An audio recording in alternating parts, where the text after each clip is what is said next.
অনেক দিন পর আবার একটা ভিডিও নিয়ে চলে এসেছি। আজকে চিকেন প্যাটিস করবো। প্যাটিস করার জন্য সবথেকে শুরুতে যেটা করতে হবে, একটা বাটিতে 2 চামচ কর্নফ্লাওয়ার দিয়ে সাদা তেল দিয়ে ভালো করে গুলে একটা ব্যাটার তৈরি করে রাখবো। মনে রাখতে হবে এই ব্যাটারটা ছাড়া কিন্তু প্যাটিস হবেই না। ভালো করে গুলে রাখতে হবে যাতে দানা দানা না থাকে।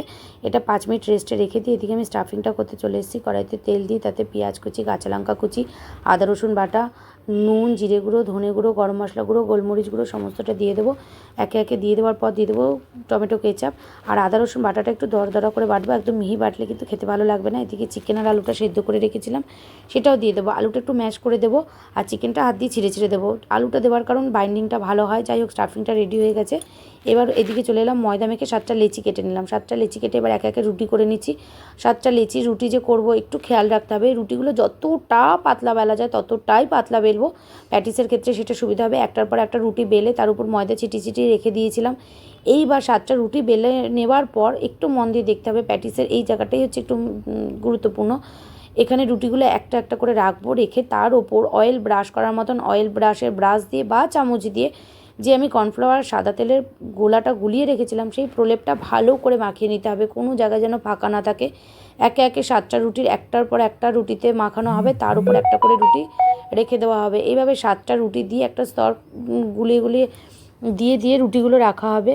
রুটিগুলো রাখার পর তারপর একটা সরু আকারে রোলের আকার দেওয়ার চেষ্টা করব। হালকা হাতেই করব, খুব চাপাচাপি করে ভাঁজগুলোকে একসাথে করে দেবো না।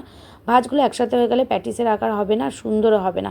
আমি ভিডিওটা একটু স্পিডে দেখাচ্ছি, কিন্তু আমি খুব আস্তে আস্তেই করেছি।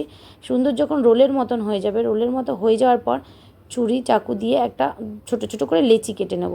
এবার লেচিটা যে যার আন্দাজে কাটবে। আমি যেমন একটা এই রোল দিয়ে 10টা লেচি করেছিলাম, খুব সুন্দর বড় বড় সাইজেরই হয়েছিল। 10টা কেন, 11টা 12টা লেচিও হয়তো করা যেত, আর একটু ছোটো করা যেত। প্যাটিসগুলো বেশ বড় বড় আকারের হয়েছিল। এইবার এই লেচিগুলোকেও খুব হালকা হাতে গোল গোল করে নিতে হবে। বেশি চাপাচাপি করলে মনে রাখতে হবে তাহলে কিন্তু প্যাটিসের যে ক্রিস্পি ভাব সেটা আসবে না।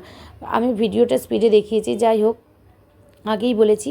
এইবার সেই লেচিগুলো যখন গোল গোল করে করা হয়ে যাবে তখন একে একে আমি পরোটার আকারে কেটে নেব। আপনারা একটু চৌকোও করতে পারেন। করে নেওয়ার পর যখন লেচিগুলো গোল গোল করা হয়ে যাবে তখন পরোটার আকারে আমি বেলে নেব। বেলে নিয়ে তার মাঝখানে আমি চিকেনের স্টাফিংগুলো দিয়ে দেবো। স্টাফিংয়ের চারধারে একটু আঙুল দিয়ে জল লাগিয়ে নেব।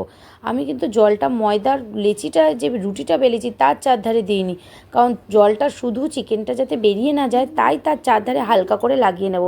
কিন্তু একদম পরোটা বা রুটি যেটাই বলবেন তার চারধারে কিন্তু আমি একদম দেবো না, তাহলে প্যাটিসের যে ফোলা ভাবটা সেটা হবেই না। এইভাবে চিকেনগুলো একে একে দিয়ে তার চারধারে জল দিয়ে আমি গড়ে নেব প্যাটিসের আকারে। তবে প্যাটিসটা একদম খুব যে প্যাটিসের মতো দেখতে হয়েছে তা কিন্তু নয়, তবে খেতে যথেষ্ট সুস্বাদু ছিল এবং যথেষ্ট হেলদি ছিল। দোকানের মতো হওয়ার দরকার নেই, আমরা তো প্রফেশনাল নেই যে একেবারে দোকানের মতো হবে। খাবারটা হেলদি হলেই হলো বাচ্চাদের জন্য। যাই হোক, কড়াইতে তেল দিয়ে এবার হালকা ধিমা আঁচে আমি ভেজে নেব। খুব লাল লাল করে ভাজবো না, একটু ধৈর্য ধরে ভাজতে হবে। আর তেল আমার মাত্র 150 থেকে 200 গ্রাম গেছিলো। তেলটা একটু দিয়েছিলাম কড়াইতে বেশি, যেহেতু ছাকা তেলে ভাজতে হবে, ডুবো তেলে ভাজবো। কিন্তু তেল খুব কম পরিমাণে রেখেছিলো 10টা প্যাটিসের আন্দাজে। আর কতটা ক্রিস্পি হয়েছে আপনারাই দেখুন, একবার চেষ্টা করে দেখুন। ভীষণ